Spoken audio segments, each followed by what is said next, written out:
ओम श्री परमात्मने नमः। धन के थोड़े से अभाव में आप शोक संतप्त हो जाते हैं, फिर आप सभी के पास इतने गर्व का प्रदर्शन क्यों करते हैं? तब वह पतित सन्यासी कहता है कि यदि मैं ऐसा न करूं तो लोग मुझे देखते ही क्रोधित होकर मेरी पिटाई करने लगेंगे। तब सभी ताली पीट पीट कर हंसी उड़ाएंगे। उस अवस्था में मेरा हृदय लज्जा से भर जाएगा।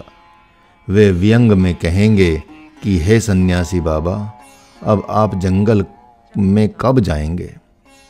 लोग आंखों के संकेत से कहेंगे कि सन्यासी हो तो ऐसा हो। फिर मैं लज्जा के मारे मुंह छिपाकर घर में ही बैठा रहूंगा। इतना ही नहीं, मेरे हित मित्र भी घर घर जाकर मेरे विषय में ऐसी ही चर्चा करेंगे, जिससे सर्वत्र मेरी निंदा होने लगेगी।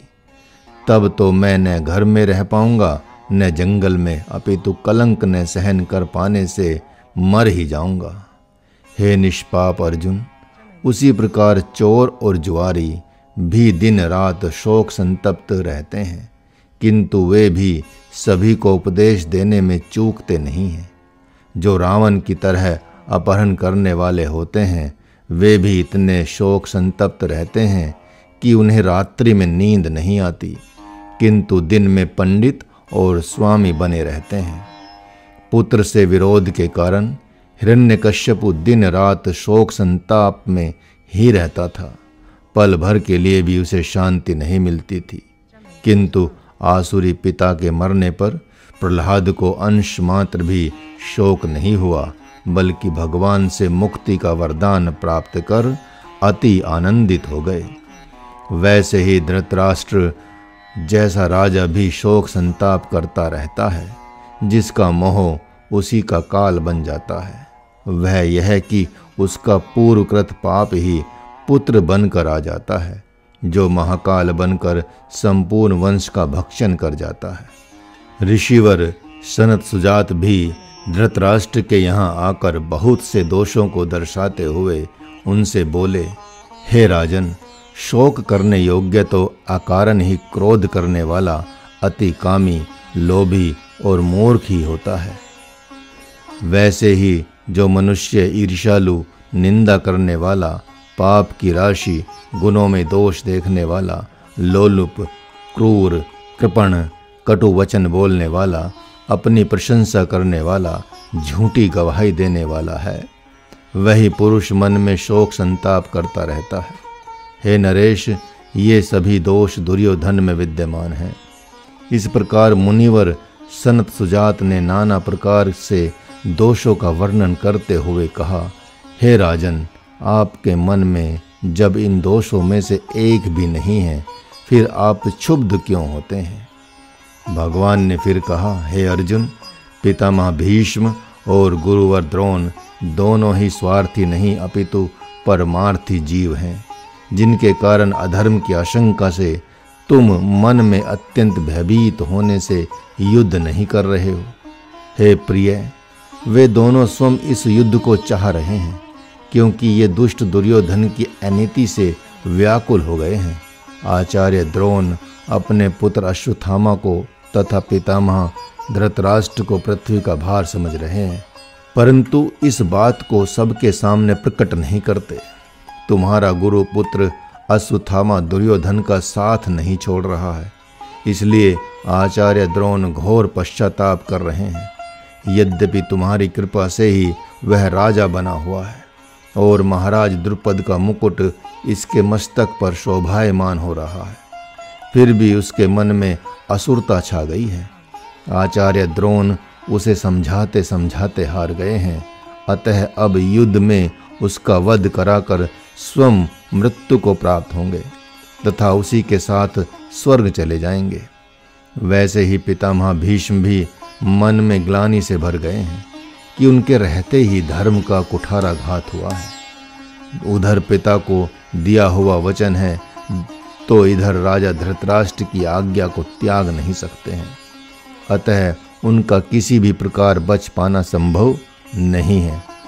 यद्यपि बाल्य अवस्था से ही कौरव तुम लोगों को सताते रहे, तो भी तुम सबसे सर्वदा आदर प्राप्त करते रहे, फिर भी कभी इन पर क्रोध नहीं किया, अपितु निर्दोष कहकर सदा प्रशंसा ही करते रहे। दुर्योधन ने लाक्षागृह की रचना कर तुम लोगों को जलाना चाहा था। तुम लोग भिक्षुक बनकर वन वन भटकते रहे। उन्हीं सब बातों पर विचार कर इन्हें पश्चाताप हो रहा है।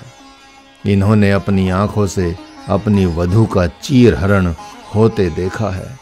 उस समय भी इनके प्रचंड अस्त्र शस्त्र कंधे पर ही रह गए। इतना ही नहीं, जब मैं धृतराष्ट्र के पास धर्मदूत बनकर गया तो दुर्योधन ने मुझे बंदी बनाना चाहा, तो भी इनका पौरुष नहीं जगा। भले ही मेरे प्रताप से दुष्ट दुर्योधन भाग गया, कुछ कर नहीं पाया। यही सब इनकी आंखों के सामने आकर नाच रहा है, जिससे इन्हें शांति नहीं मिल रही। ये घोर पश्चाताप कर रहे हैं। हे पार्थ, जब ये तुम्हारे हाथों से मृत्यु को प्राप्त होंगे, तब इन्हें इनके बिगड़े परमार्थ की पुनः प्राप्ति हो जाएगी। ये इस बात को भली भांति जान गए हैं कि तुम और मैं नर नारायण के अवतार हैं, इसलिए ये तुम्हारे हाथों से युद्ध में मरना चाहते हैं। ऐसा करने से इनके पापों का प्रायश्चित हो जाएगा। मैं एक कथा के माध्यम से भीष्म और द्रोण इन दोनों ही वीरों की कहानी कहूँगा। एक बार मेधावी नाम के एक पुत्र ने, जो अत्यंत बुद्धिमान, सज्जन एवं मोक्ष धर्म में अत्यंत कुशल था, अपने पिता से यह जानने की इच्छा से पूछा, हे पिताजी, कृपया आज आप मुझे बताएं कि आयु दिन रात बीत रही है, ऐसे में मैं क्या करूं? उसका ज्ञान नहीं है। अतः आप जैसे परम बुद्धिमान पिता से पूछता हूं कि मुझे कैसा आचरण करना चाहिए। उसके पिता भी नियमित स्वाध्याय परायण थे। वे भक्तों के मध्य भगवान का गुणगान किया करते थे। उन्होंने कहा कि हे पुत्र, सर्वप्रथम तुम्हारा कर्तव्य है कि गुरु के पास जाकर वहाँ पर संपूर्णतया ब्रह्मचर्य व्रत का पालन करते हुए वेद शास्त्रों का स्वाध्याय करो।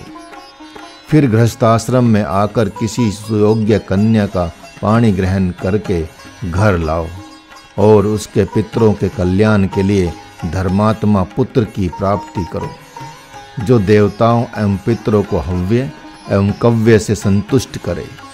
तत्पश्चात वह पुत्र जब योग्य हो जाए तो तप करने के लिए कुछ काल तक वानप्रस्थ आश्रम स्वीकार करो। उसके अनंतर चित्त शुद्ध हो जाने के पश्चात संन्यास रूपी महाव्रत स्वीकार कर निरंतर अपने स्वरूप में ही स्थित रहना। हे पुत्र, इस प्रकार सहज ही परम गति प्राप्त कर लोगे। स्वाध्याय से निर्मल हुई मेरी बुद्धि तो इतनी ही जानती है। तब पुत्र ने कहा, पिताजी कृपया सुने, आपका ऐसा कहना उचित कैसे है, क्योंकि यह सारा जगत दुखी है तथा सब ओर से किसी के द्वारा घिरा हुआ है एवं अमोघ वस्तु हाथ से निकल जा रही है। पिता ने कहा, हे वत्स, ऐसा कहकर मुझे भयभीत क्यों कर रहे हो? बताओ तो सही कि यह जगत किसके द्वारा प्रताड़ित हो रहा है, किससे यह जगत सब ओर से घिरा हुआ है, और वह कौन सी अमोघ वस्तु है जिसका निरंतर क्षय हो रहा है। हे पिताजी सुने, मैं आपके साथ साथ माँ से भी हाथ जोड़कर कह रहा हूँ कि मृत्यु प्रतिपल सबको ग्रसने के लिए तत्पर है। दसों दिशाओं से वृद्धावस्था ने घेर रखा है। दिन रात प्रतिपल व्यतीत होते जा रहे हैं। इस प्रकार कोई भी व्यवस्था स्थिर नहीं है। हर रोज अमोघ रात्रि आती है और पुण्य को सहजता से खाकर चली जाती है। मृत्यु को एक पल के लिए भी रोका नहीं जा सकता, चाहे मैं जितना भी प्रार्थना करूं अथवा मन चाहे जितना रोना धोना करे। यह सब जानते हुए भी यदि मैं जगत को रिझाता हूं तो अपने ही कर्मों द्वारा मूर्ख सिद्ध होता हूं। अतः अब मैं माता पिता और जगत के लिए नहीं जीऊंगा, क्योंकि रात दिन मुझे मृत्यु डरा रही है। पिताजी एकमात्र उदर पूर्ति के लिए कर्म करते हुए दिन रात व्यतीत होते जा रहे हैं। इस प्रकार रात दिन आयु क्षीण हो रही है, तो भी आप इस विषय में चिंतित क्यों नहीं होते? जैसे जैसे तालाब का जल सूखता जाता है, वैसे वैसे समस्त मछलियां चिंतित होने लगती हैं, लेकिन वे कर भी क्या सकती हैं? बस मन मार कर उसी में पड़ी रहती हैं। परंतु हम उनके समान असहाय क्यों कहलाएं? अब मैं मोक्ष देने वाला कर्म ही कहूँगा।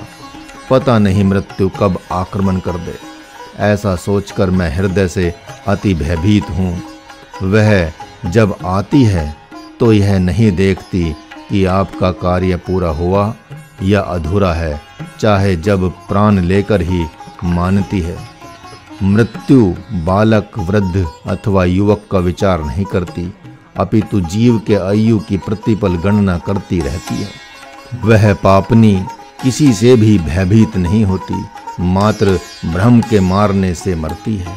हरि ओम।